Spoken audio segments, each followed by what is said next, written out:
Our next question, Jim, was sent in by several people. I'll read this one from Twitter using the hashtag CornyDriveThru from Matt Quick. Seth Rollins told the story on the Edge and Christian show about Jim when he was leaving Ring of Honor for TNA, and he recalled that Jim, quote, lost his shit. Does Jim remember that conversation, and what can he tell us about why he didn't want Seth to go to TNA? Well, yes, and somebody tweeted that, and I saw that and retweeted it or whatever, that he said something about, I can't begin to speak all the expletives. But long story short, he had already said Seth Rollins was Tyler Black in Ring of Honor. And right at the time that Sinclair Broadcasting had made a decision that they were going to buy Ring of Honor and put us on television in that fall, is when Tyler Black's contract was up. And he had already decided, because he'd been there 3 or 4 years. And I mean, he was somewhat of a prodigy, because I didn't realize that he had only been in wrestling as long as he had. He was one of those guys that just kind of naturally took to the athletic part of it. But also you could tell that even though his promos weren't the best, he was a puppy with big paws. He's only like 23 years old.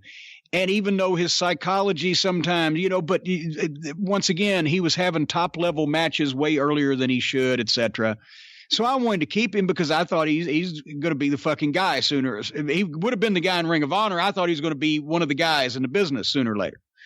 But he wasn't staying. He was going to go to one or the other and I could respect that, because he needed to find out, my pitch to him was sign for 2 years in Ring of Honor and let us feature you heavily and try to increase your value, and then maybe you can get more.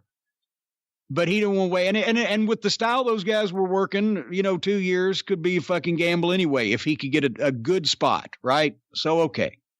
So it wasn't necessarily that he was leaving Ring of Honor for one or the other. He was leaving Ring of Honor for one or the other. He was going to take a spot with whichever one he could get. And he had interest, and he had told me he'd had interest or spoken to people in the WWE. And he had also spoken, I can't remember who instigated it, but he got a hold of or was talked to by Terry Taylor in TNA. And obviously, even if he had to go to developmental, you'd want somebody of that quality, especially that looked like that physically, and he's that tall and he looks that good. You want him in the WWE program. If he can't be yours, he needs to go to where he probably make the most money, which at the time in 2000, 11, was WWE. And they would take him to developmental, which he still needed some of, right? So that wasn't a big fucking deal. But TNA... So anyway, he called me one day and he said, I've had a couple conversations with WWE, but I haven't heard back and I haven't heard back. And I just don't know, I guess they're not interested. But TNA, Terry Taylor has called me, and they've even Dixie talked to me, whatever. And they've offered me a contract. I'm like, oh my fucking God. And I don't want to do his business here publicly, but the contract to me would have put him, it would have basically made him indebted to them and unable to do anything else better in the business for either a year or 2 years, and tied him up for a number of dates that I didn't think they were even going to run in that calendar year. And as I turned out, I was right about that. And also, so they would have had the right to book him out to where God knows where. And also, and money as a minimum guarantee was insulting if they intended to actually feature him in any position to me.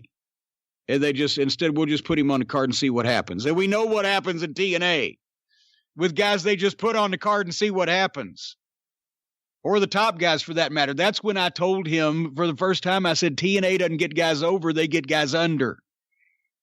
And so anyway, I said, please let me, because he was trying to explain to me the contract. I said, can I just see it? He'd already told me the money offer, so really I just need to see the verbiage and how bad an indentured servant he was going to be to these people. And when I saw it was pretty fucking indentured. And I got back with him. I said, look, change 2 or 3 things, just minor things. Basically call Terry Taylor and say, hey, could we do this or do that? it wasn't asking for more money because I knew they weren't really going to do that, or they would have made him this fucking offer.